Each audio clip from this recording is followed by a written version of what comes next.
seen. That's outer.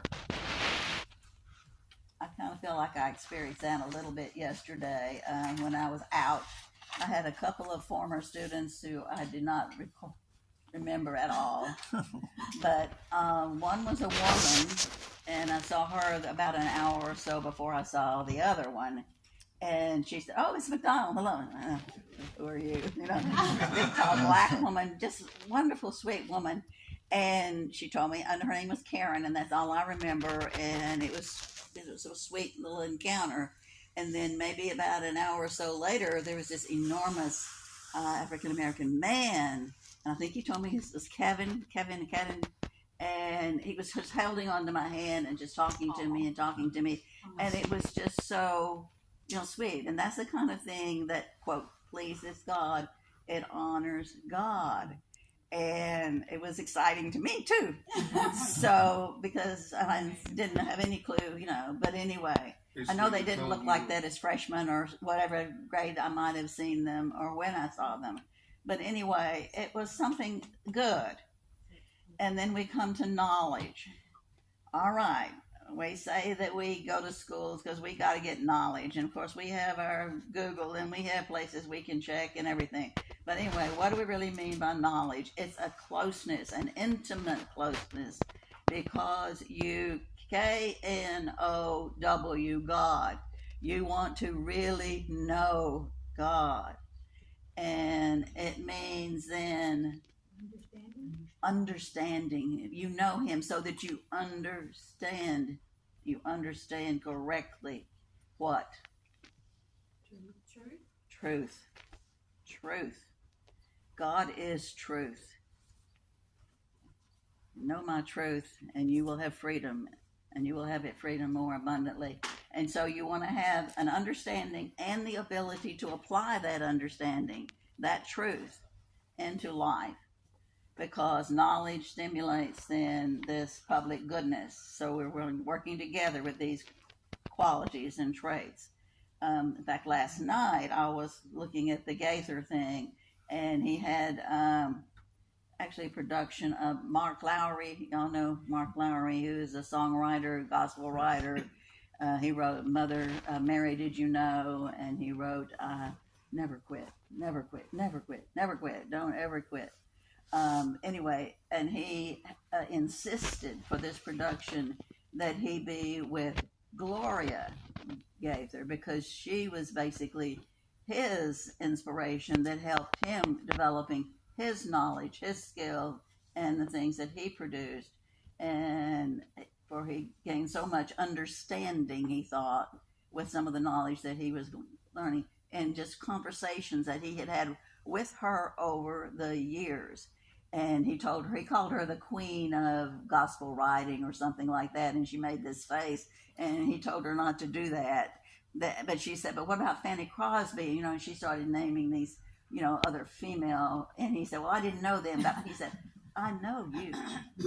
And that's why I thought of this knowledge part work, because he felt like he knew Gloria Gaither. He knew her heart, knew her feelings for Christ, and that the things he was writing, he could trust her to look at and determine if he was doing the right thing and wording it and expressing it that way, because the knowledge was there. So I thought, well, that connected with our lesson too. And then we come to self-control. Oh, that's one of our favorite ones, isn't it? Okay, because this is not an outward thing. It is an internal discipline. You do this on the inside, and all those good things that show up on the outside have come from maybe because you've disciplined yourself, okay? Because you know what you're supposed to be doing. It's a control of the flesh, the passions, and to not be controlled by them.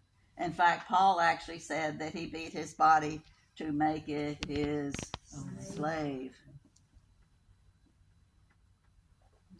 Okay, I will not listen to my flesh. I will do what you want me to do. So it's an internal discipline.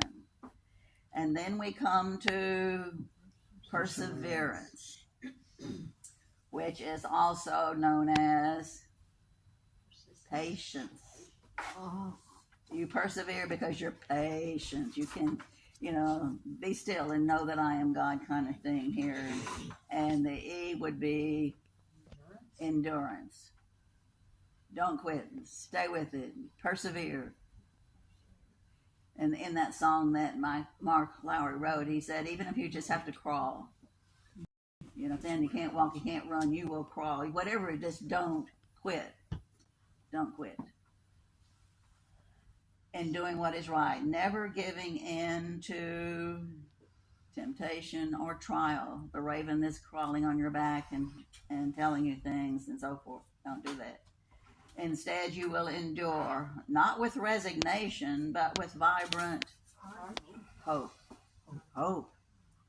And that was his last song, by the way, that Mark Lowry had on that list of songs that they had him sing was I hope, I have hope. And that's what we do. We have to have hope.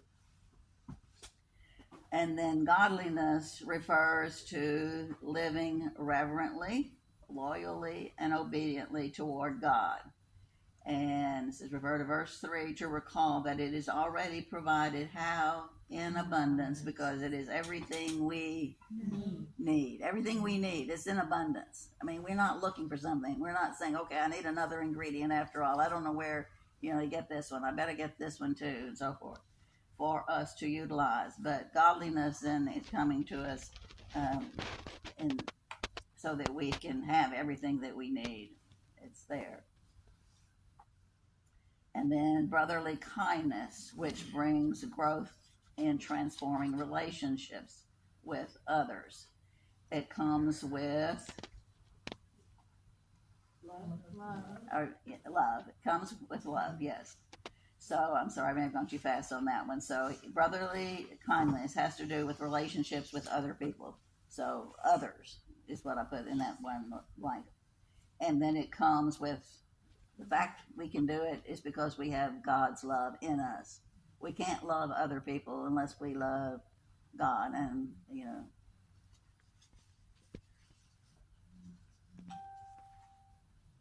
it says, if anyone says, I love God, yet hates his brother, he is a liar. For anyone who does not love his brother whom he has seen cannot love God whom he has not seen.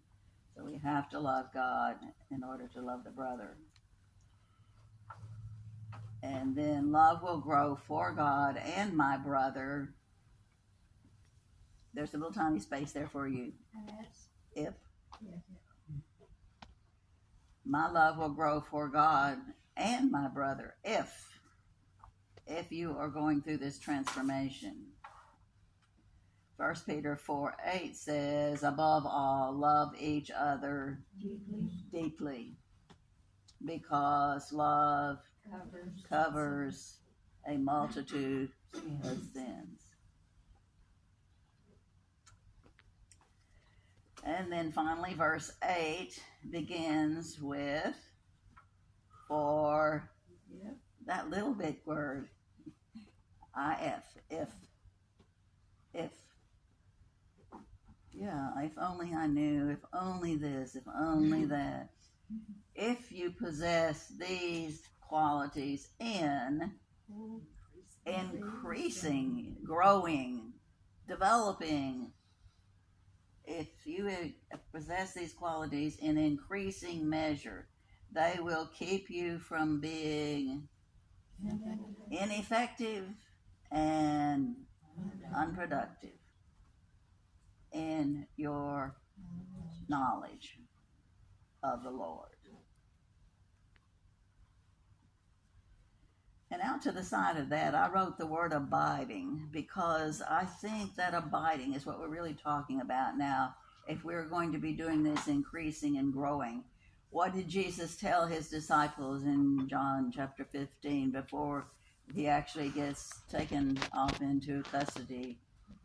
But he says to abide in him. Over and over again, he talks about abiding in the vine, and I'm the vine, and you're the branches, and you've got to abide in me. Without me, you do nothing, and on again. He explains all that, and he was on his way to being arrested and he knew it, and they wondered, like, what on earth was he talking about, and why was he talking about that?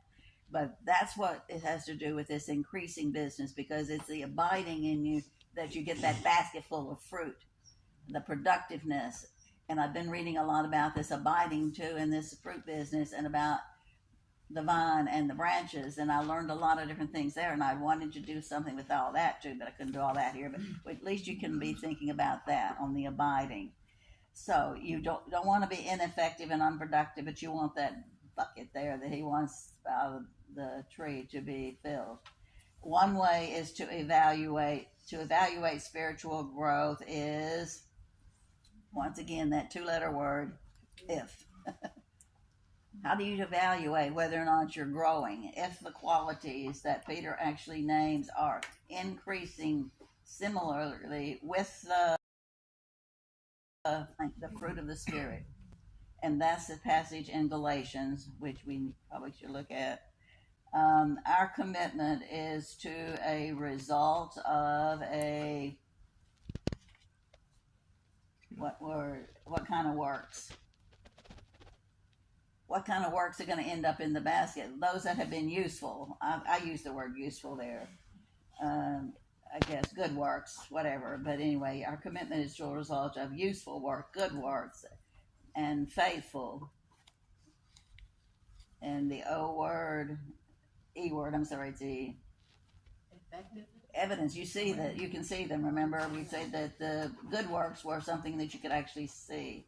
So we have the useful works, and they are evidence as we increasingly develop the character, which is, of course, what this whole thing's supposed to be about. Is about the character that actually reflects who Christ is. Couple of verses too.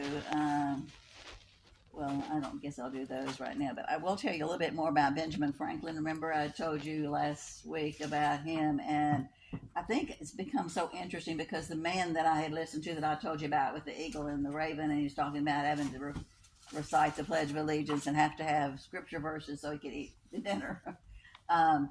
Also, the idea is nationally, we are trying to say that our Constitution really isn't valid anymore. Remember, it's old, and it's not really Bible-based, or what we don't really need. You're hearing that kind of thing over and over and over. And I did hear someone say here not too long ago that there was a question that was asked, and I don't remember who this was what is the general age of a constitution of a nation actually remaining in practice, being, in existence. The average length of the life of a constitution is 17 years. Oh, wow. And we're at 250. This is the record, and it's going to continue to be the record.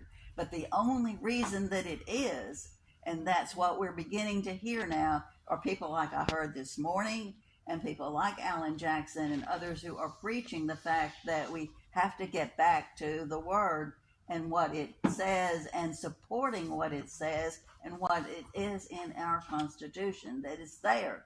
And it's based on that. And I was interested in getting this because, like I say, I had taught out of this the autobiography of Benjamin Franklin with that one group of juniors that time. And it was most interesting. And what he had done was he created a list of things that he wanted to, he said he was actually planning to write a book called The Art of Virtue. And he wanted his son, like I told you, the book was written by him when he started writing it probably when he was in his 20s, but he was still writing on it up until the age of death. But at the time he had actually written about this to his son because he wanted his son to benefit from his mistakes.